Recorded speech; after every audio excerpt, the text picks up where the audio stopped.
Say I am yours. Breathing!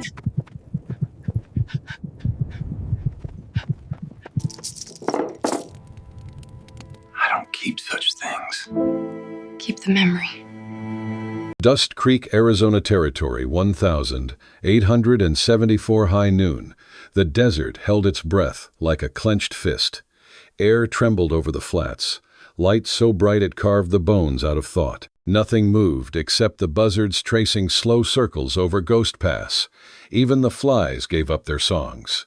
Then she ran. Barefoot skirts ripped to the knee wrists cut raw from rawhide. Nizhoni came off the ridge like someone who'd left her soul behind. The ground bit her feet with cactus thorns and obsidian chips. Behind her 5 riders rose through dust. 3 slavers. 2 soldiers, their whoops thin in the heat. A shot went wide, spitting stone, and the smell of iron. "Don't waste bullets," one barked. "She's worth more breathing." She didn't look back.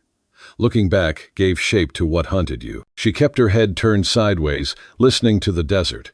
Instead, the crack of heat, the scrape of her breath, the whisper of something that might have been water. Down on the flat, a single horse waited in the shade of a dying cottonwood. A man stood beside it, sleeves rolled, hat low, pouring a trickle from a canteen into a tin cup. His hands were steady in a world that punished steadiness. Thomas Mercer. He saw her coming before she fell, just a blur of dark hair and sunburned skin. He didn't move at first, didn't draw. The old habit of a lawman was to wait, see where trouble meant to land. When she hit the ground 20 paces out, it wasn't collapse. It was surrender calculated. She dropped to her knees in the hot grit, palms open. Breath tore through her chest. "Please," she said. English short, the way her father taught when extra words drew pain. "By me. Say I am yours." The air quivered. Mercer blinked once, jaw tight. Up the slope the riders burst onto the flat, a thin parade of dust and noise. Their leader, Harlan Vibert, smiled like a man who liked the taste of his own cruelty. "There's our property," he called. "Got papers if you read." Mercer didn't answer. His eyes dropped to the rawhide cuts at Nizhoni's wrists, to the iron tag on her neck stamped with a number. He'd seen numbers like that before, on lists, on orders, on graves. Vibert spat. $40 from the army, twice that from gentlemen. Runner's fee now. Step aside. The young soldier grinned. "She'll bring more after we break her in." The heat hummed. Nizhoni bowed her head to keep the sun from drilling through her skull. Mercer took a breath, slow and long, as if prayer still worked for men who'd failed at mercy. He moved 1 step so the cottonwood shadow fell across her shoulders. A small thing, but it changed the math of the moment, put him between her and them. "The army sells coffee," he said, voice low. "Not people." Vibert's grin cracked. "You knew here, paper's paper. Now move." Mercer bent, poured the last of the water into the tin cup and offered it to her. She drank carefully, like it belonged to the land, not him. "You got a name?" he asked. She hesitated. In her tongue, names were doors dangerous to open. But the man had given shade. Shade meant something. "Nizhoni," she said. "Means beautiful. I am not that now." Mercer's mouth twitched. Names are patient. A rifle cracked behind them, stones singing apart. Mercer didn't flinch. He set the cup down beside her, straightened, and pulled his coin purse. 4 silver 10s. He tossed them into the dust. 40, he said. "Same as your law." Vibert laughed. "You think this is a church?" "No," Mercer said. "Just buying silence." The young soldier shifted his rifle. Mercer didn't reach for his gun. He let the idea of it hang in the air. "Ride on," he said. "You've made enough noise for one day." Vibert's smile flattened. His eyes did the counting guns distance odds. Then he spat again. 40 buys a night, not forever. 40 buys her life, Mercer said. Forever's her choice. Something in the words cooled the day. Vibert bent, scratched 1 coin through the dirt. He wanted to make a scene, but something in Mercer's stillness said that would end with a grave. "You'll regret it," Vibert said. "Paper's got her name." Mercer tipped his hat, then burned the paper. The men backed off slow. Vibert looked over his shoulder, once muttered something to the soldier. "Red Willow Canyon." Mercer heard it, filed it. The desert always listened when men said names like that. When they were gone, the wind returned, dragging the silence back over everything. Mercer crouched, picked up the coins, wiped them clean, slid them away. "Can you ride?" he asked. Nizhoni glanced at the horse. "I can hold on. That's all it takes." He tore a strip of cloth from his saddle roll and handed it to her. "For your wrists, not your hands." She wrapped them tight, hiding the marks, but not the story. When she looked up, he'd already mounted. He reached down. She hesitated, then took his arm. Her grip was strong. She pulled herself up behind the saddle, silent. "Hold the horn," he said. "If you fall, I don't fall." He nodded once, touched his heels, and the horse lunged forward. They cut across the flats where heat shimmered like ghosts, trying to wake. After a mile, her breath steadied. "Why you stop?" she asked. "Habit," he said. "A man who won't stop forgets he's human. Many men forget." "Are you calling me one of them? I call you the one with water," she said. And that was thanks enough. By the time they reached the canyon, the light had turned bronze. Red Willow stood tall and narrow, its walls streaked with shadow. Mercer's cabin sat near the mouth, half swallowed by rock and stubbornness. A fence framed the yard. Smoke rose thin from an old chimney. He dismounted, handed her his canteen. "Inside, there's coffee." She didn't move. "Say it again," she said. He frowned. "Say what?" "That I'm yours." For them to hear it was lie. For me, I need it true until I say stop. He studied her a long moment. "You're mine," he said quietly, then added, "until you're not." Her mouth tilted. "I will say when." Inside, the cabin smelled of coffee wood and solitude. She looked around, rifle on the pegs, Bible unopened, the clean and dirty lines of a man who lived half in regret. Mercer poured coffee, set a tin cup in front of her. "Soap's there," he said, nodding at the basin. "It stings, then forgives." She washed, hissed, once, then pulled the iron tag from her neck. The metal left a pale circle on her skin. She laid it on the table like a dead snake. "Keep that," she said. "I don't keep such things. Keep the memory." They ate beans in silence. Outside, twilight leaned against the canyon like an exhausted thing. The wind rose, whispering through sage and the boards of the porch. Mercer stepped out, scanned the horizon. A low dust thread hung where Ghost Pass met the sky. Vibert hadn't gone far. "They'll come," Nizhoni said behind him. "They will," Mercer said. He took the rifle from the wall, checked it once, set it on the table ready but not pointed. "You're safe," he told her. She didn't thank him. She walked past him onto the porch, knelt, and pressed her palm to the boards. She whispered in Apache, soft enough that only the wood heard. "What'd you tell it?" he asked. "To remember me," she said, "as more than a price." Mercer's face softened, lines shifting like dust after wind. From far off, a rider whooped a punctuation mark on unfinished business. The echo rolled through the cliffs and back. He looked at the sky, at the thin silver of a hawk circling high. The sun was going down, but not enough to cool the world yet. He put his hat back on and rolled his sleeves. Inside, he said, this time she went before he did. He followed, setting the rifle where his hand could find it if the night grew teeth. He blew out the lamp. The room sank into dark, threaded with the smell of coffee and rain that hadn't yet fallen. Outside, the desert rearranged itself into night, slow, patient, unforgiving. Paper would come. Men would come. But for now, in that small cabin at the edge of the red world, the math was simple. One woman still breathing, one man who stopped when others didn't, and a price already paid in silver and shade. The trail to Red Willow Canyon rose like a question that never quite got answered. Mercer's horse carried 2 hearts and 1 silence, both heavier than the saddlebag. Behind him, Nizhoni rode stiff hands, clenched at his coat, her breath small, and even as if the air might shatter if she asked for too much of it. They rode until the sun turned copper, and the horizon began to bleed. Only then did Mercer rein in at the rim of the canyon. The land below spread out in folds of rust and violet shadow. A narrow stream crawled through the center like a thread someone had dropped and forgotten to pick up. He pointed with his chin. "Down there," he said. She didn't answer, but her eyes followed the path. The descent was slow. The horse's hooves slid on shale dust, puffing in lazy ghosts. When they reached the bottom, the air changed, cooler, alive with sage and damp earth. Mercer's cabin waited near the bend, built half into the rock, its roof patched with tin and stubbornness. The place smelled of pine smoke and rain that had forgotten to fall. Nizhoni slid off the horse before he could help. She steadied herself against a post, her wrists still bandaged with his cloth. "You can stay inside," he said. "I'll sleep near the door. Suit yourself." He unhitched. The horse poured water into the trough and felt her eyes on him, watchful, measuring the distance between gratitude and fear. Inside the cabin held the shape of one man's solitude, one chair, one cup, one bedroll. A rifle leaned against the wall. Dust hung like quiet between beams of light. Mercer struck a match, lit the oil lamp, and filled a pot with water. The kettle hissed. The sound made Nizhoni flinch. He pretended not to notice. "You hungry?" She nodded once. "Beans. Bread's old." "Old food feeds," she said softly. He handed her a tin plate. She ate, slow chewing, as if her body didn't quite trust mercy. Mercer sat opposite, elbows on knees, staring at the flames dance inside the kettle.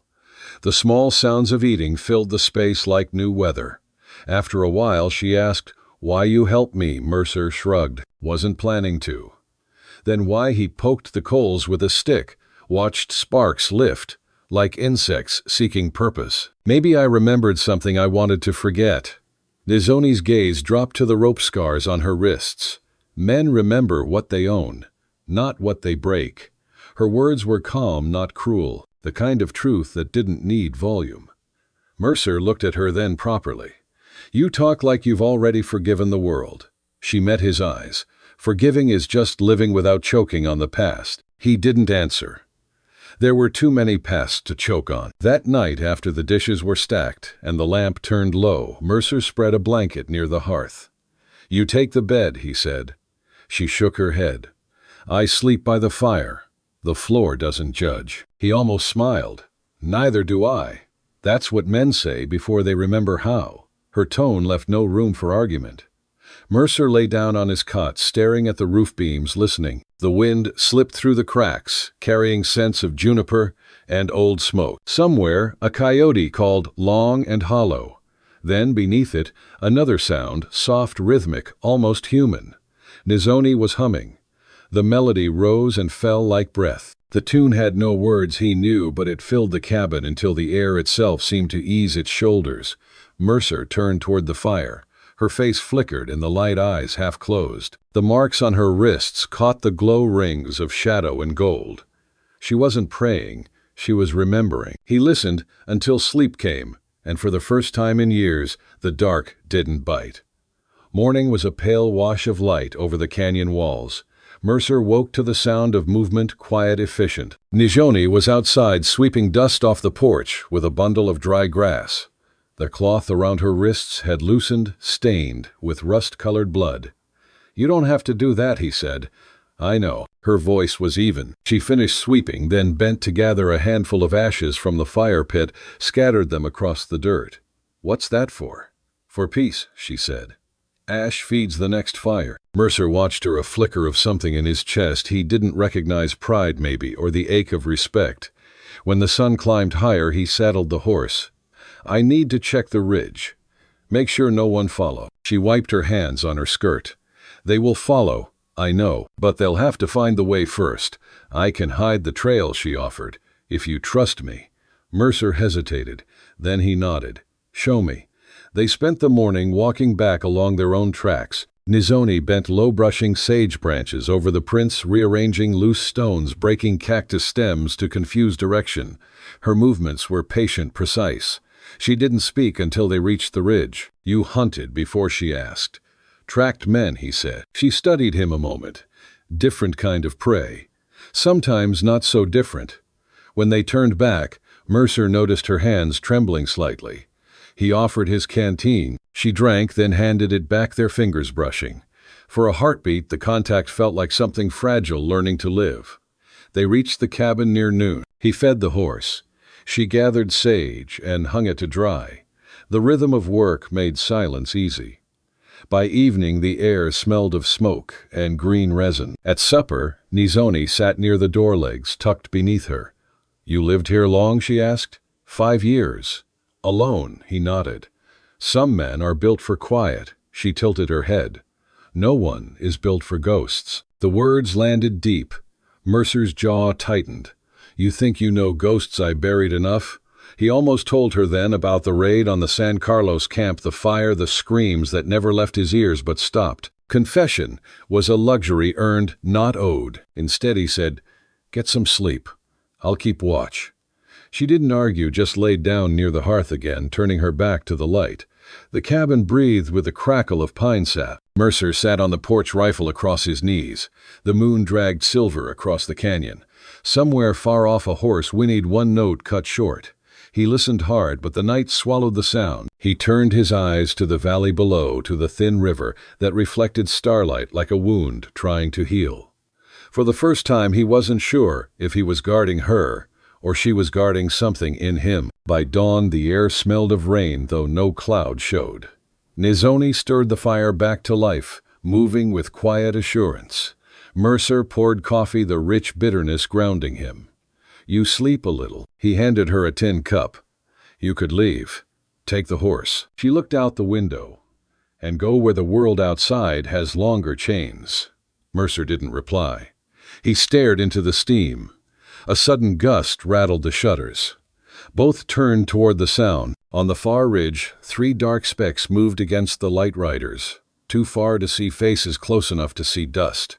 Mercer's hand went to the rifle before thought caught up. Nizhoni's eyes narrowed. "They found us," she whispered. "Maybe," he said, "or maybe the world just likes to remind us it's watching." He stood, checked the chamber, then met her gaze.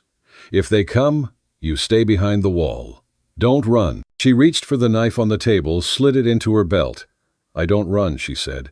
The moment held quiet, certain. Then the wind shifted, carrying faint echoes of men's voices, and a laugh Mercer recognized from the auction yard. "Crow." He exhaled through his teeth. "So it begins." Nizhoni tilted her head. "You afraid only of bad aim." She almost smiled, the first real curve of light on her lips since Ghost Pass. "Then shoot true," she said. Mercer nodded once. He could already feel the ache of what was coming, the line he'd have to cross again, the blood he'd sworn to stop spilling. But some debts, he realized, don't ask for payment.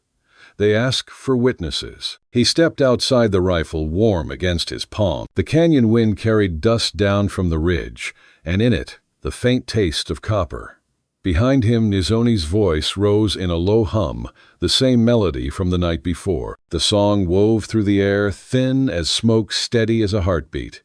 Mercer closed his eyes for half a breath, let the sound settle under his ribs, and smiled without meaning to. Then he chambered around, looked up at the ridge, and whispered, "Let them come." Red Willow Canyon, 2 days later. The rain never came, but the sky kept the promise of it. Low, gray, heavy with waiting. In that strange hush before weather, Red Willow Canyon seemed to breathe slower, like the earth itself was listening. Thomas Mercer had lived alone so long that silence used to be company. Now it was something shared, and that made it harder to carry. Nizhoni moved through his small world without asking, without explaining. She swept dust from corners, stacked wood in even piles, folded his one spare shirt so neatly that he found it almost embarrassing to wear again. She did it all without a sound. He fixed the fence that had leaned since last winter, the hammer echoing sharp against the rock walls. Once when he dropped a nail, she was already there, barefoot, quick holding it out. Their hands touched for half a second. She didn't pull back, and neither did he. By afternoon, the sky bruised purple. Mercer led the horse to water while Nizhoni rinsed tin plates in the river. She crouched, low sleeves, rolled wrists, scarred but steady. The water shimmered against her skin like light that didn't know how to leave. "You work too much," he said from behind her. "You watch too much," she replied without turning. "Old habit." "So is breathing," she said, and the ghost of a smile lived in her voice. He stepped beside her, squatted down. The river whispered through stones, carrying its own slow truth. "When I was your age," he said, "I thought work could fix anything." Did it? No. But it kept me from breaking faster. She looked at him, her gaze steady, dark as polished obsidian. "Maybe the earth fixes the men who work it," Mercer grunted. "You think I'm fixable? I think you're still trying," she said, and went back to scrubbing. That evening, clouds gathered but refused to break. The air smelled of wet dust and sage. Nizhoni cooked with what they had: beans, onions, the last strip of salt pork. Mercer sat at the table sharpening his knife, the rhythm soft and slow. When she set the pot down, he said quietly, "You sing when you cook. It keeps the fire calm." I've never heard that kind of song before. It's not for hearing. It's for remembering. Remembering what she met his eyes. That, "I'm still here." They ate. Outside wind brushed the canyon walls with a hollow sigh. When the meal was done, she reached for his cup to wash it. But he stopped her hand gently. "You don't have to serve me." She paused. "And you don't have to save me." Yet we both did. The fire cracked and neither spoke again for a long while. The next morning, Mercer found her near the corral carving a small stick with his pocket knife. "What are you making?" She blew the wood dust off her fingers. "A whistle. For your horse. He won't come for sound. Maybe for spirit," she said. She raised the whistle to her lips, blew once soft, clear, almost human. The horse lifted its head from the trough ears, twitching. Mercer blinked. "I'll be damned." Maybe she said lightly, "But not today." He laughed, really laughed. The sound startled them both, like a door swinging open in a long abandoned room. She smiled, then brief but real. It struck him deeper than any bullet had ever done. They fell into a rhythm after that. Morning's chores, repairs, simple talk about weather or the stubborn mule. Afternoon's silence that didn't press, only rested. At dusk, she often sat outside, eyes fixed on the horizon where heat met sky. Sometimes she hummed. Sometimes she just listened. Mercer joined her once, sitting close enough to feel the warmth off her shoulder. "Do you ever miss them?" he asked quietly. "My people?" She nodded. "They are in the wind now. When it moves, I remember. And the ones who hurt them, the wind remembers them too," she said. But not kindly. He turned his gaze to the land stretching endless before them. "If I told you I was there at San Carlos when the fire came," she didn't flinch. "You were one of them. I tried to stop it." "Did you know?" Nizhoni's breath came slow. "Then you're still trying." "I don't deserve to. No one does. But the earth forgives what it keeps alive." The silence that followed wasn't cruel. It was the kind that grows things. By twilight, the sky split with a single streak of lightning far to the south. The air trembled with the promise of rain. Nizhoni stood tucking a strand of hair behind her ear. "They'll come," she said softly. "Who the men from before? The ones who lost their price." Mercer rose too. "I've handled worse." "I don't doubt that," she said. "But this time, don't stand alone." He nodded once, understanding the weight behind her words. That night, he couldn't sleep. He stood at the doorway, the rifle across his arms, watching the stars. The moon had gone, leaving only a pale ghost of light over the cliffs. Behind him, Nizhoni slept near the fire, one hand curled near her face. The sight was almost peaceful. Mercer whispered into the dark, maybe to the land itself. "Keep her. She's better than this place deserves." A coyote answered somewhere deep in the canyon, and the wind rose, carrying the smell of rain. When he turned back inside, she stirred, eyes half open. "You talk to ghosts again," he froze. "You were awake." "Sometimes I listen better when I sleep." He smiled faintly. "Then tell them to stay quiet tonight." "I told them to guard us," she murmured. "They listen better than men." Her eyes closed again, and Mercer stood there longer than he meant, to watching the slow rhythm of her breath, the shadow of her hand rising and falling like a tide. Outside, thunder rolled across Red Willow, and for the first time he didn't feel alone inside the sound. When morning came, the storm still hadn't broken, but its smell was everywhere, wet, air heavy and electric. The canyon held its breath. Mercer knew before he saw them, hoofbeats, faint, deliberate, too many to be chance. He stepped onto the porch, scanning the ridge. Dust. 4 riders. He didn't need the spyglass to know Crow was leading them. Behind him, Nizhoni appeared, hair unbound, face calm. "You were right," he said. "I usually am." He almost laughed again, but the sound died under the weight of the moment. "Go inside," he said. She didn't move. "I'll not hide." "You'll do as I've done enough dying in shadows," she interrupted quietly. Mercer looked at her. Really look. The line of her shoulders, the unflinching eyes. She wasn't afraid. She was finished being prey. He nodded, once loaded the rifle, and took a slow breath. Then we stand, he said. Together they watched the riders descend into the canyon. The dust trailed behind them like smoke from an old fire refusing to die. The first drops of rain began to fall. Red Willow Canyon, the day the rain finally came. The storm did not arrive all at once. It gathered in the corners of the sky like a secret building weight, whispering through the cottonwoods. By noon the clouds had lowered until the canyon felt half buried in dusk. The smell of iron and sage pressed against the air. Thomas Mercer stood on the porch with his rifle across his arms. He'd been watching the ridge since dawn. He knew what dust looked like when it came from wind and when it came from hooves. The dust that moved now was steady, deliberate, hungry. Inside, Nizhoni was binding bundles of herbs, her fingers quick but calm. When the horsemen appeared, four shapes cut out of the pale horizon, she didn't look surprised. "They found us," Mercer said. "I told you the wind remembers," she answered. He turned toward her. "Then the wind has a mean memory." Nizhoni set the herbs aside, wiped her hands on her skirt, and stepped to the doorway. Her eyes followed the riders winding down the slope, the lead man's red scarf bright as blood against the storm. Crow, the kind of man who carried his cruelty like a badge. Mercer loaded his rifle with a slow, deliberate rhythm. "Stay inside." She shook her head. "I will not hide again." He gave her a look that might have been anger, might have been fear. "When shooting starts, you move behind the hearth." "You hear?" Nizhoni didn't answer. She picked up the small knife she used for cutting sage and slipped it into her belt. The first thunder rolled when Crow reached the yard. He reined his horse too close to the porch, the animal's breath steaming in the cooling air. Two soldiers flanked him, and behind them a thin, nervous man held the reins of a pack mule, the same trader who had sold at Ghost Pass. "Well," Marshal Crow drawled, "didn't think we'd meet again so soon. Thought you'd hung up that badge for good." Mercer stepped down off the porch, rifle loose at his side. "Still don't wear one. Don't need one to tell right from wrong." Crow spat into the mud. "Right and wrong. Don't play preacher, Mercer. That woman's property. You bought her same as we did. Only difference is you forgot to pay taxes on the deal." Mercer's jaw hardened. "She's free." Crow laughed, a short, hard sound swallowed by the wind. "Free ain't a word the territory recognizes." He flicked his reins, letting his horse sidestep closer.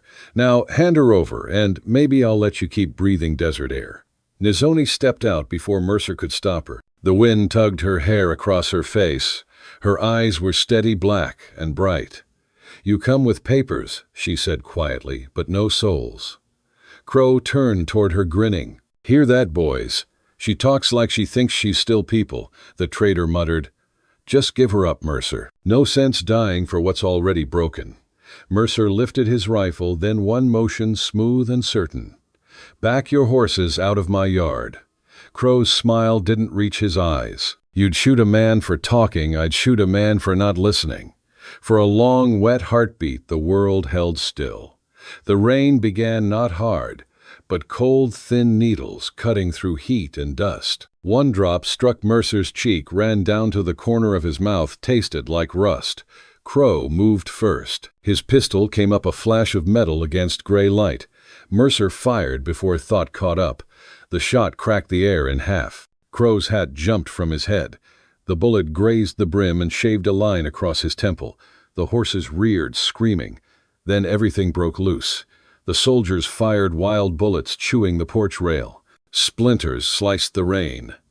Nizhoni ducked behind the doorway, loading Mercer's spare rifle with hands that didn't shake. When one of the soldiers swung down from his horse and rushed forward, she stepped out, fired, once the man spun backward into the mud, shock wide on his face before the rain covered it. Mercer took the far side, moving with the memory of a marshal's precision. He hit the second soldier's rifle, sent it spinning, then put a round through his shoulder. The man screamed, stumbled away. Crow still sat high in the saddle, blood streaking his temple, eyes full of hate that looked almost holy. He lifted his gun again. "Should have stayed," retired Mercer. Mercer barely turned when the bullet struck him. It hit just below the collarbone, driving him back against the post. The world dropped out from under him, the sound, the light, everything. He tasted dust and copper felt heat spill down his chest. He fired anyway. The shot went wide but close enough to make Crow's horse bolt sideways. The animal reared, throwing its rider into the wet clay. When Crow hit the ground, he didn't get up right away. Nizhoni was already running toward Mercer. "Thomas!" Her voice broke against the thunder. She caught him as he sagged to his knees, her arm around his shoulders, blood seeping between her fingers. "You breathe. You hear me." He tried to answer, but the words drowned in the storm. The traitor turned his horse and fled, the last soldier limping after him, leaving Crow crawling in the mud. Nizhoni dragged Mercer inside the door, slamming against the wind. She pulled him onto the floor near the hearth, ripped open his shirt, and pressed her hands to the wound. Blood welled hot too fast. "Stay with me," she whispered. "You did not buy me just to die." Mercer's lips moved. "Guess I overpaid." She almost laughed, then choked on it. She grabbed her pouch of herbs, crushed the leaves between her palms, mixed them with ashes from the cold fire. "Hold still," she said. He hissed when the mixture touched his skin. "That burn means you live," she said. Outside, thunder rolled again closer, now echoing through the canyon like drums of war. Rain hammered the roof. The world smelled of smoke and iron and forgiveness. Crow's shadow filled the doorway. His face was pale under streaks of blood and dirt. He raised his revolver with both hands shaking but still dangerous. "You should have let me have her," he rasped. Nizhoni turned eyes hard as obsidian. "You already had too much." She grabbed Mercer's rifle from the table, swung it up, not aiming long, not needing to. The shot slammed Crow backward into the storm. He fell without a sound. For a moment there was only rain. When she returned to Mercer, he was half-conscious eyes, glassy but alive. The wound still bled but slower now, the herbs doing their quiet work. She tore a strip from her skirt, bound his chest tight, and pressed her palm over his heart. "Do not leave me," she murmured in Apache. "The earth still owes us dawn." He blinked at her, unfocused. "What did you say? I told the land to remember you? You think it listens? It listens to what bleeds into it." He managed a weak smile. "Then I'm part of it now." She leaned close until her forehead touched his. "Yes," she whispered. "You belong to the ground that forgives." The fire guttered low, catching on the damp wood. She fed it, handfuls of dry grass coaxed it back to life. Its glow washed his face in amber light. Outside, the rain softened to a steady whisper, as if the canyon itself were singing. Nizhoni began to hum low melodic, the same tune she had used to calm the fire to heal the night. The words were old Apache, half prayer, half promise.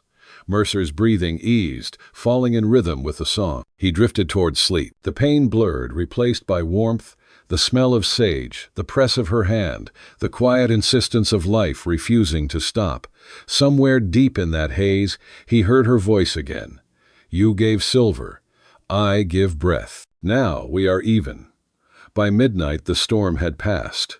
The air outside steamed cool and clean. Crow's body lay face down in the mud, washed until it looked almost human again. The canyon had taken back its silence. Inside, Mercer slept under Nizhoni's watch. She sat beside him, eyes on the small flame that refused to die. Her hands were stained with his blood, but she didn't wipe them clean. Instead, she reached down, touched the earth through the cracks in the floor, and whispered a single word that meant balance. Then she leaned back against the wall, humming softly until the night forgot to be cruel. Red Willow Canyon, the day the world began again. Dawn came soft, like a hand brushing dust from a wound. Mist rose from the river silver, and slow curling through the cottonwoods where crows had gone silent. The air smelled of wet cedar ash and something cleaner, something almost like forgiveness. Inside the cabin, Thomas Mercer opened his eyes to light. For a moment he didn't know where he was. The ceiling above him was patched wood, the air still tasted of smoke and herbs. Then pain returned, a dull weight beneath his ribs, and memory followed rain gunfire. Nizhoni's face bending over him, the sound of her voice carrying him back through the dark. He turned his head. She was there, crouched by the hearth, stirring a small pot. Her hair hung loose and damp down her back. The firelight caught the strands, turning them copper at the ends. She looked over when she felt his gaze. "You wake?" she said simply. "Couldn't stay asleep," he murmured, voice rough as gravel. "You should. I've been sleeping through my life for years," he said, trying to sit. Pain answered fast. Nizhoni crossed the room, pressed a firm hand to his shoulder. "Lie still. The wound is deep, but not cruel. It only asks for time." He smiled faintly. "I never been good at giving time to anything." "Then learn now," she said. She ladled broth into a tin cup, held it to his lips. It tasted of sage and meat and rainwater, simple, steady things. He drank slowly, and when he finished, she wiped the edge of the cup with her sleeve as if it mattered to keep the moment clean. Outside, the wind moved through the valley in long sighs. The canyon that had felt like a grave the night before now breathed again. Later, when the sun rose higher, Mercer managed to stand. His bandaged chest pulled with every breath, but the world no longer spun. He stepped to the doorway, leaned against the frame.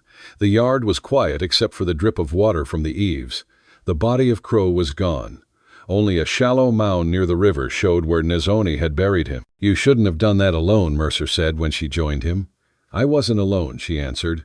"The earth helped." He nodded.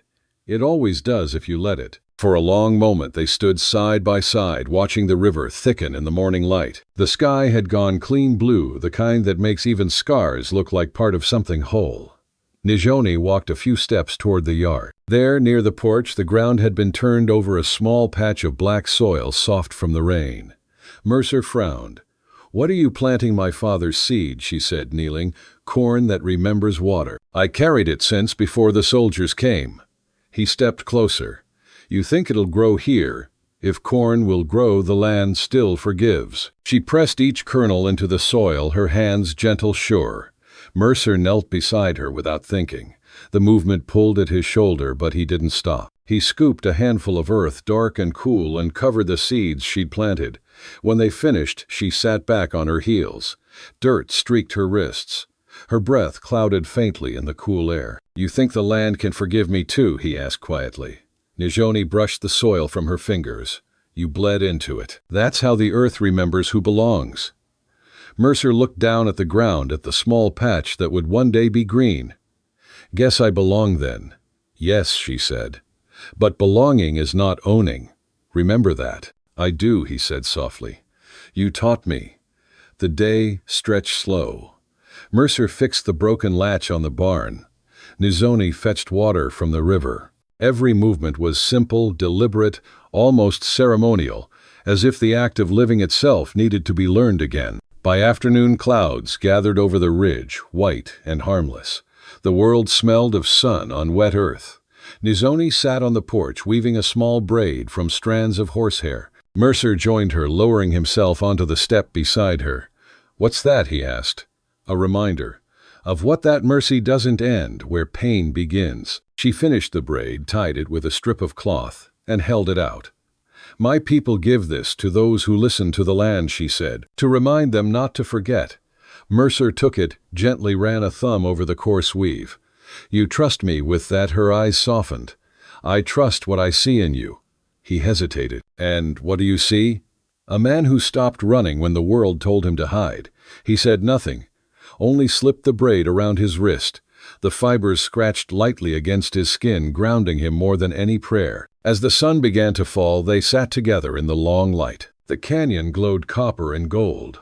The little patch of soil shimmered faintly as if the seeds beneath were already remembering the rain. "You ever think about leaving?" he asked. Nizhoni turned her face toward the horizon. "I did once, when there was nowhere left to go. And now I have a place that knows my name." He nodded, eyes still on the light. "You're free now, Nizhoni. You can go anywhere." She looked at him for a long moment. "Then I choose to stay." Mercer swallowed hard. "Why? Because freedom isn't the road," she said.